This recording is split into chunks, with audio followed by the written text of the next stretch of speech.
أبطال الصف الثالث الإعدادي ويلكم باك، معاكم مستر شغلان، والنهاردة إن شاء الله هقول لكم أهم الباراجرافات الموجودة في منهج الترم الثاني. هبدأ معاكم بأكتر باراجرافات اتكررت في امتحانات السنوات السابقة إلى الأقل تكرارا، وكمان هقول لكم على موضوعات معينة لازم يكون عندنا معلومات عنها. أكيد تفوقكم رسالتي، والدرجة النهائية بإذن الله هي هدفنا. خليك معايا لاخر الفيديو، ما تنساش طبعا تدعمني بلايك وشير واشتراك في القناه لو عجبك الفيديو.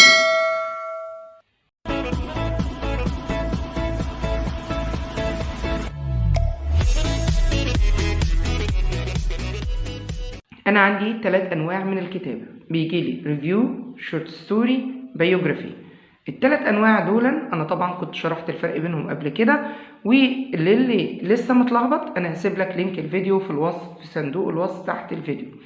نبدأ دلوقتي بأكتر موضوع اتكرر معانا في الامتحانات السابقة، وهو تقريبا اتكرر 7 مرات، يعني في 7 امتحانات مختلفة.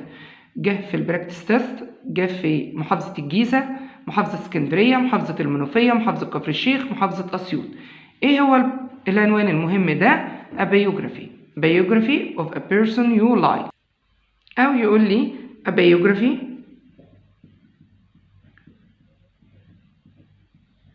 of a famous person، أو يحدد لي أكتر ويقول لي a biography of a person in the media. وطبعا العنوان ده أو التوبيك ده أنا قلت لك لو جالك توبيك زي ده ممكن تكتب، لو سابها مفتوحة وقالك a biography of a person you like، أنت ممكن تكتب عن أي شخصية حواليك، زي عمك، زي بابا، أي شخصية حواليك. طيب حددهولي بقى sportsman a person in the media. طبعا ده هنضطر نكتب شخصية موجودة فعلا على الميديا أو على أو شخصية رياضية زي ما هو هيطلب مني. المهم إن هي كلها في الآخر هي بايوجرافي. هنكتب في الأول خالص، هنتكلم عن حياته الأولية when he was a child or when she was a child. هنتكلم عن الكارير، هنتكلم على what he or she did. كل الحاجات دي احنا هنكتبها. اوكي، طيب نيجي للتوبيك تاني. طبعا انا هسيب لكم في اخر الفيديو موديلز موجوده تقدر تاخد منها سكرين وتقدر تكتب زيها او تاخدها هي كنموذج ليك. ناخد تاني موضوع اتكرر معايا في الامتحانات، وهو طبعا عن توبيك مهم اتكرر معايا في وحدتين اتنين. وحدتين اتنين كنا بنتكلم على environment، how to protect your environment. بنتكلم على problems، المشاكل اللي بتواجه البيئة بتاعتنا. فطبعا ممكن او احتمال كبير جدا ان هو يجيب لي حاجة خاصة ب our planet environment، وهو بالفعل ده اللي حصل. والباراجراف ده او التوبيك ده اتكرر في 5 امتحانات. اتكرر عندي في محافظة الغربية، في محافظة دمياط، في الشرقية، في السويس. في البراكتس تيست نفسه كان جايب لي نموذج عنه. تمام، ناخد او ممكن يجي لي ازاي الصيغه بتاعته ممكن تكون ايه. زي ما قلت لك كده هيقول لك write a review on how to protect our environment اهون،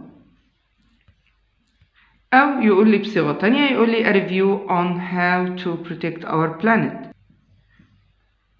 كل ده طبعا كل العناوين دي هيبقى نفس المحتوى، يعني هو كله بيدور حوالين حمايه البيئه. او هيقول لي a review on helping the environment. a review on helping the environment.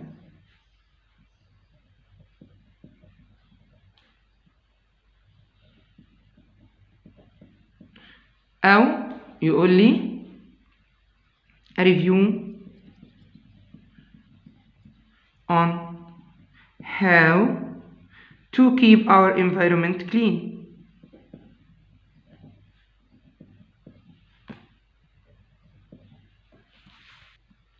يعني الأربع topics دول، يعني الأربع صيغ دول يا مس هم كلهم هنكتب في نفس المحتوى؟ أيوة، هو ممكن بيجيب نفس المحتوى بس بصيغة مختلفة، بس هو المطلوب منك كله هتلاقي إنك أنت بتتكلم to protect the environment أو protect our planet أو helping the environment أو keep the environment clean.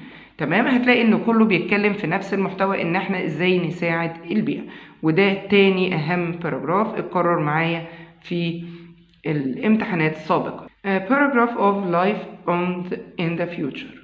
تالت topic اتكرر معايا، وده اتكرر في 3 امتحانات، وطبعا انا بتكلم على امتحانات المحافظات للسنوات السابقة، غير كده امتحانات كتاب الوزارة. تمام.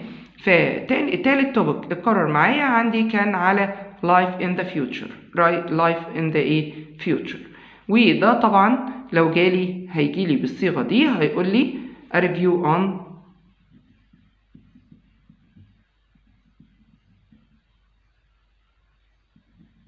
life in the future.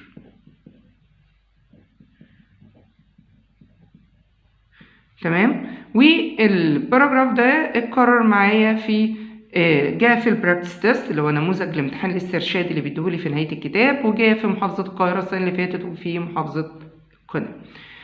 طيب أنا لو جالي الباراجراف ده هتكلم فيه عن إيه؟ تمام. هتتكلم على transport and food، على the environment نفسها. احنا بنتكلم عن life in the future. life in the future يعني الحياة في المستقبل، الحياة عامة بقى، سواء كانت المواصلات، سواء كان الطعام، سواء كان البيئة. نيجي لرابع توبك معايا، وده كان نوع تاني من الكتابة عندي اللي هو short story. short story هيقول لي ايه؟ هيقول لي write a short story about a holiday you had. تمام. write a short story about a holiday you had. تمام. أو a trip you had، يعني ممكن يقول نفس الصيغة دي بس يشيل لي holiday ويقول لي a trip. تمام. أو ممكن برضو short story يقول لي a short story أو a story you have read.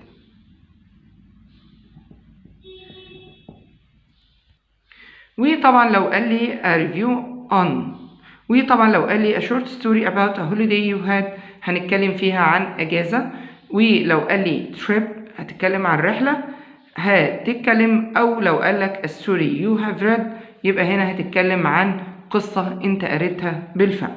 تمام. طيب أنا هنا طبعا أنا قلت هيبقى عندي 3 أجزاء للقصة، عندي beginning، عندي middle، عندي end. وطبعا هتبتدي خالص من أول المشوار أو من أول القصة، وتقدم الشخصيات أو تقدم الموقف، وبعد كده التطورات بتاعة الموقف ده، وفي النهاية في نهاية القصة حصل إيه. نيجي بعد كده، ويبقى كده تقريبا دول أهم 4 باراجرافات.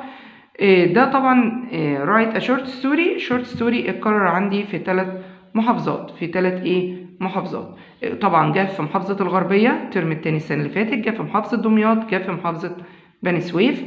ودولا كده نكون وصلنا لأهم 4 باراجرافات ممكن يجولي في الامتحان أو أكتر باراجرافات اتكررت في الامتحان. وبعد كده ناخد الباراجراف الخامس نمبر 5. ممكن يقول لي اتكلم على habitat you visited. write a report on a habitat you visited. وطبعا في الحالة دي هنكتب الأول التوبيك هيقول. طيب لما يجي لي عنوان زي ده هكتب فيه ايه؟ هكتب where it is أول حاجة. هنكتب ايه كمان؟ هنكتب some facts about it، بعض الحقائق عن الهابيتات ده. طيب هنكتب ايه كمان؟ how to protect it. how to protect it. تمام. والتوبيك ده طبعا ما جاش الا في البراكتس تيست، والتوبكس الموجوده في البراكتس تيست انا بعتبرها من التوبكس المهمه، وكتير بتتكرر في محافظات كتيره وبتيجي في الامتحان، لان هي اصلا من كتاب الوزاره او من النموذج الاسترشادي بتاع كتاب الوزاره، فوارد جدا ان هي تيجي، عشان كده انا بحب اهتم بيها. وبكده طبعا يكون دول اهم 5 باراجرافات احنا قلناهم. ونيجي لبعض التوبكس لازم يكون عندي معلومات عنها، لازم يكون عندي معلومات ايه عنها. طب هيكون عندي معلومات عنها ليه يا مس؟ علشان يعني ممكن امتحان، يعني باراجراف يكون جاي في امتحان واحد ويكرر، وممكن برضو موضوع ريدنج انا اكون خدته ويجي لي فيه اسئله، بس طبعا مش كل مواضيع ريدنج بيبقى وارد ان يجي فيها اسئله. عشان كده انا بقول لك ما تبذلش مجهود كبير وتحفظ باراجرافات. يعني ايه الباراجراف ما بيتحفظش، هو انت بيبقى عندك معلومات وبتبدا تحطها بطريقه سليمه على الورق. وطبعا انا هسيب لك لينك ازاي تكتب باراجراف بطريقه سهله، هسيبه لك برده في صندوق الوصف تحت الفيديو. اوكي طيب نيجي للتوبكس دي. هنا هقول لي ايه بقى يا مس التوبكس اللي انا المفروض يكون عندي معلومات عنها، وهسيب لكم موديلز للكلام ده كله في اخر الفيديو. your dream job. your هو نيجي لهم بقى هنا. هو نمبر 1 your dream job. ايوه اللي هو الحلم بتاعك، وظيفتك اللي انت بتحلم بيها. your dream job. طيب حاجة تانية famous place in Egypt. a famous place in Egypt. اوكي طيب كمان حاجة، ايوه modern technology او satellite technology.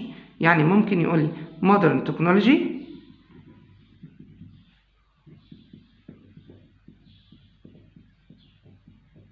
أو satellite. modern technology أو satellite technology أو schools in the future. schools in the future. طبعا كل التوبكس دي اتكررت في امتحان واحد، يعني جت في محافظة واحدة، بس طبعا وارد ان هو يكررها في محافظات تانية. او بمعنى اصح احنا لازم يبقى عندنا خلفية او عندنا معلومات. طب لو جالي توبك من دول انا ممكن اكتب ايه؟ عندي طبعا المونيجوز،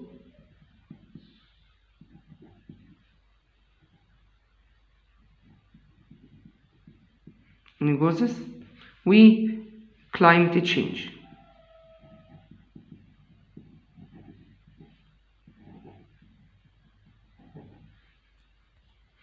وبكده طبعا أكون قدمت أهم 5 عناوين اتكرروا في الامتحانات، وقدمت لك طبعا قلت لك هم اتكرروا في محافظات ايه، وكمان قلت لك على أهم 6 topics المفروض يبقى عندي معلومات عنهم. أنا بركز أهو يا جماعة، المفروض يبقى عندي معلومات عنهم بحيث لو جولي في الامتحان أنا أعرف أكتب. ما هو موضوع الريدنج اللي هو اديهولك عن مثلا الساتلايت، طب أو المودرن تكنولوجي، هو ما اداهولكش كده هباء، لا هو اداهولك على اساس ان هو لما يطلب منك انك تكتب عن الموضوع ده يبقى عندك طبعا previous information عنه، يبقى عندك معلومات سابقه عنه. هو اداهالك، هو اصلا كان مديهالك في قطع ريدنج، وممكن انت يبقى عندك انت معلومات زياده، معلومات عامه.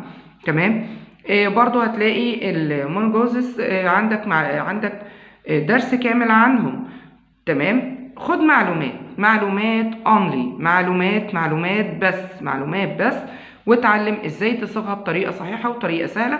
وبكرر تاني هسيب لك اللينك بتاع الفيديو في صندوق الوصف، ازاي اكتب باراجراف من اول كلمه تيجي في دماغي من اول التوبيك، ازاي هعمل العناصر، هعمل الكلمات، هحولها لجمل. كل ده هسيبه لك ان شاء الله في صندوق الوصف تحت الفيديو.